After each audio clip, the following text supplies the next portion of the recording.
So the first topic that we are going to look at Module 5 is to do with sales. Sales will often cure almost any problem in any business because as long as money is coming in, that's the main thing and we can sort everything else afterwards. But that's the reason why we look at it first in Module 5.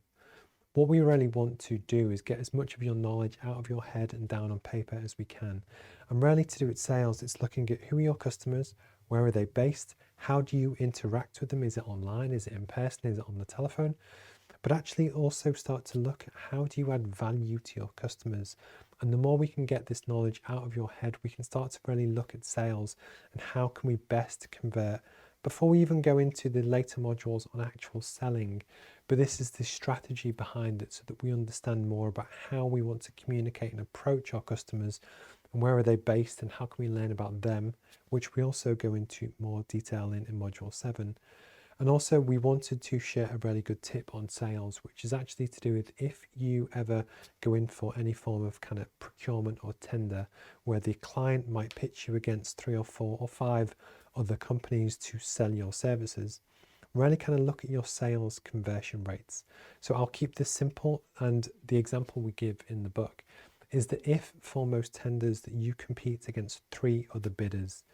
when you look at your sales conversion rates, that's the amount of contracts or tenders that you try and win versus the amount that you actually do. If you compete against 3 other people, on average, you should probably win about a third of those tenders, all things being equal to do with price and quality and service. One of the things that's really important, and it's hence why we include this in the strategy module,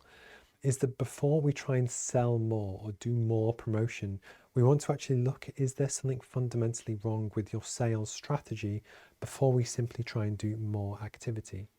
So what you want to do is actually look to see if you compete on average against 3 competitors, do you win more or less than 33% of the contracts that you go for? Why this is really important is that if you win 50-60% of the contracts that you go for, what that does, it tells us that your fundamental sales strategy and approach is very good, and therefore we have great confidence to invest in more sales activity to grow the business. If, for instance, your sales conversion rate is much lower than 30%, say 10%, it would be a mistake to actually just do more sales activity. It's actually much more important to go back and look at the fundamental decisions and things that you have that build up in the assumptions for how you price your jobs or structure your business. Because if you're winning less than the expected percentage, you want to solve those fundamental sales strategy issues first before you then go on to do more activity. If you kept the same strategy, winning a lower percentage of the jobs than you should be winning, and you just do more, you're working so much harder than you ever should be. If you can go back and challenge where are your cost assumptions coming from, how can you change your product or service, or how you can compete and add value in the marketplace, get that right. And then as we go into the later modules to actually go and promote and sell your product and service, we're in the best possible position to be successful.